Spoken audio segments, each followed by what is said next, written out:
मला वाटतं या तयारीच्या कामामध्ये खरं तर माननीय आमचे नेते आणि आमदार अनिल परब आणि माननीय बाळा नांदगावकर हे दोघ जण त्यामध्ये पुढाकार घेऊन सगळं आयोजन नियोजन करतात.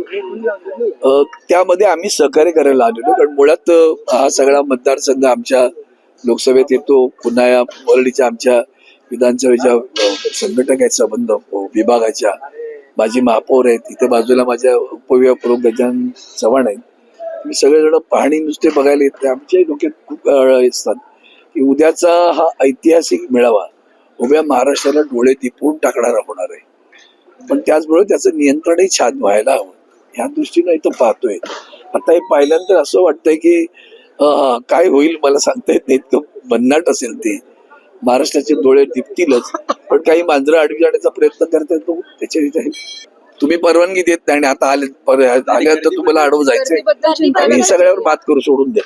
आकडा काय आम्ही सांगू शकत नाही, उद्या तुम्हीच पाहायचं आणि सांगायचं. काँग्रेस पण मला कळत नाही. मुळात असं आहे की हा मराठीचा विषय, हा काय शिवसेना बीजेपी किंवा शिवसेना मनसे, शिवसेना आणखीन कोणी असा काही विषय नाहीये. हा विषय मराठी भाषेचा संदर्भातला विषय आहे आणि त्याला धरून ज्यांना ज्यांना मराठीबद्दल अस्मिता आहे येणार नाही म्हणजे असं काही नाही. आपण कोणाला व्यक्तिगत निमंत्रण आणि बोलवतो अशातला भाग नाही.